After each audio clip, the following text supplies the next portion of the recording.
From the file of make sure you know the home your child is staying over at in a sleepover comes this story. Texts reveal the panic of a 12-year-old girl allegedly drugged at a sleepover.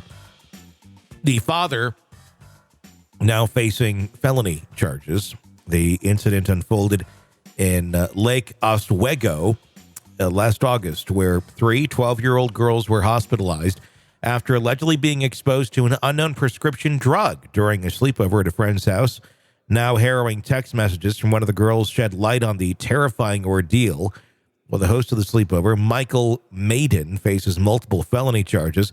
According to authorities, Meyden, 57, of Lake Oswego, is accused of drugging the girls by lacing mango smoothies with benzodiazepine and encouraging them to drink the drink. Meyden turned himself into the Clackamas County Jail on February 28th after a Clackamas County Grand Jury indicted him on 9 felony and misdemeanor charges, including causing ingestion of a controlled substance and delivery of a controlled substance to a minor.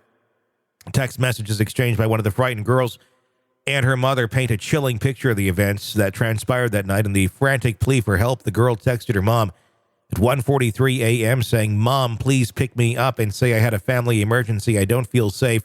Please pick up. Please, please." Dear God. Despite her desperate messages, the girl's mother did not respond, prompting the girl to reach out to her friend's parents for assistance. Eventually, one friend's mother came to pick her up from Meyden's house, where she allegedly experienced disturbing encounters with Meyden while pretending to be asleep. "So I'm sleeping," quote, "and her dad comes down and I'm hugging the friend because she was scared. And he kept moving us away from each other, but kept doing tests to make sure we weren't awake." The frightened girl recounted in a text to her friend. The concerned parents of the girls ultimately intervened, refusing to leave Meyden's home until they retrieved their daughters. Subsequent hospital tests confirmed that all 3 girls had ingested benzodiazepine. Meyden, you know what benzodiazepines are? No, what exactly does it do? They are depressants. Yeah. So they'll basically put you to sleep. Mm-hmm. I'm trying to think of what he might have had. Midazolam is something that's often used to introduce sleep, basically, to put somebody into a state so you can put them under anesthesia, that kind of thing. But yeah, it's a big party drug. Benzos, is what they're called. So first of all, I want to know where he got them. Yeah. And what was he going to do when these girls were asleep? Well, exactly. This is not, hey, have some NyQuil because you're all, making noise and please go to sleep. This is drugging someone. Yeah, exactly. This is anything from like Xanax to Ativan to Valium. That's what he was doing. Meyden, who pled not guilty to the charges, released on $50,000 bond following his indictment. Notably, less than 2 months after the incident, Meyden finalized his divorce from his wife of 16 years and relocated to Vancouver, Washington. Oh, yeah. Great. Like, you drugged the girls at the sleepover.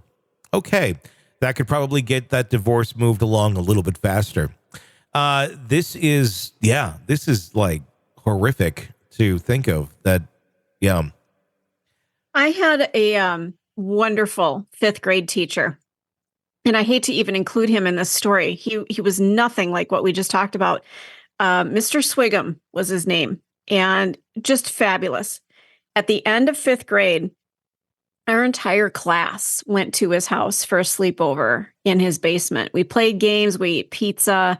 I mean, I'm not going to say my age now, but I still remember it from 5th grade. It was fabulous. That could never happen in today's world, where boys and girls in 5th grade, an entire class were over at a man's house. No.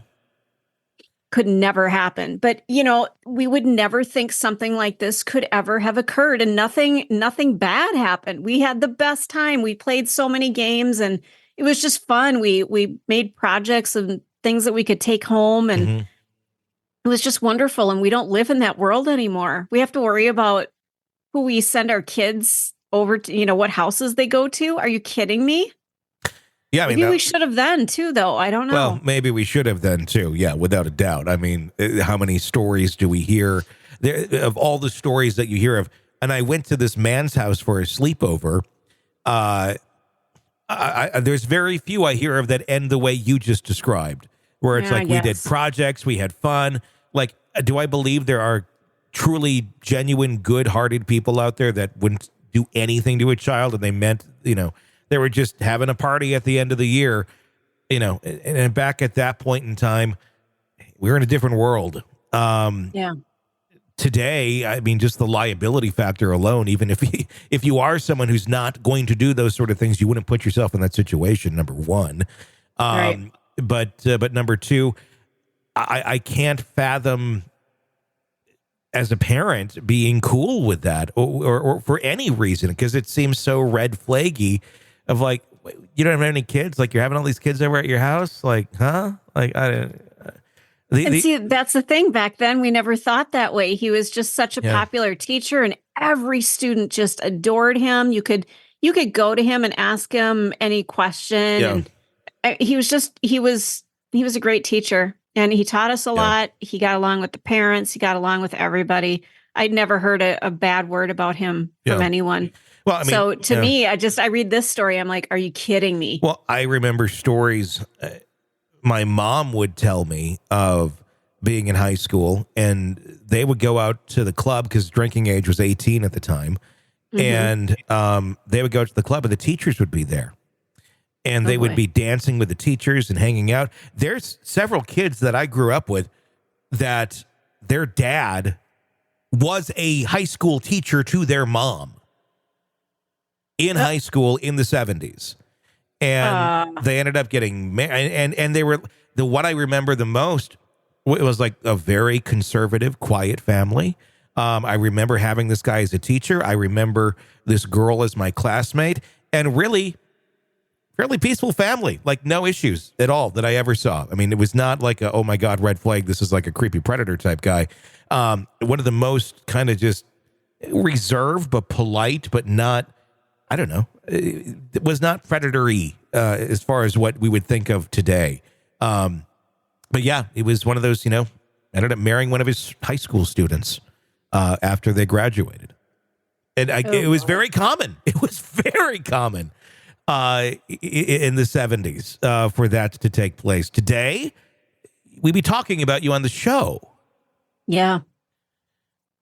It's not appropriate. And it's, after maybe once you graduate and you're older-ish, but right away after high school, that age discrepancy is just too great. You're out there at a nightclub with girls that you're teaching. Yeah. That's not appropriate. I mean, it's just not. No, but it's creepy. But it's a funny thing. I mean, obviously, as you get older, it gets, age is not such a big deal. But it's one thing if you're like, that was your teacher versus not. But I remember as I got older, I remember when I was in my like mid-20s dating someone who was a little bit older than me. And I determined, like, you're the same age as my homeroom teacher. Oh, God. It was just kind of, for a moment, it was weird, but it's like, yeah, everybody's an adult. It's not a big deal. Because she's only like 5-6 years older. And I remember my homeroom teacher was like, fresh out of college. So really only 4 or 5 years older than the students. Yeah. But yeah, I mean, it's weird. It's weird. And this is so disturbing that one would try and drug the girls at your house, for the love of God. I mean, what was he going to do? I guess that's what's up in the air. And that's the scary part of our system is he's not going to be charged with that, with what we would assume he may be intending to do. He's going to be charged with what they're saying. It's, giving a, misdemeanor, felony, 9 felony and misdemeanor charges, including causing ingestion of a controlled substance and delivery of a controlled substance as a minor. It's not sexual offenses. But we know what his intent probably was, and it probably wasn't just to get a good night's sleep and make them shut up. No, and I'm reading it. According to the affidavit, it says he also moved one girl's arm and moved her body onto the bed. Okay. The girl who was awake, who didn't drink the smoothie, said she remained awake in fear that he was going to do something to her friend. So she's the witness here. Yeah. That, I mean, first of all, why are you moving a girl onto a bed that you've already drugged? Why are you touching any of your, right, having any physical contact at all with any of these children, period? Yep. Yeah. This is really disturbing. He needs to be charged with attempted assault. Well, yes, I completely agree. The problem is he's not going to be. And it's going to be one of those, well, a few years later, oh, guess what? Remember he had these previous charges? Well, yeah, now he actually succeeded at them because we didn't, really fully charge him with everything that we should have. But that's how our system works. Want to listen ad-free? Want advanced access to all of our interviews before anyone else? Become a True Crime Today Premium Plus subscriber on Apple Podcasts. You get every episode commercial-free. So you can binge on true crime until you can binge no more. Search True Crime Today Premium Plus on Apple Podcasts now, or go to our podcast page and sign up now. More of the Hidden Killers podcast next.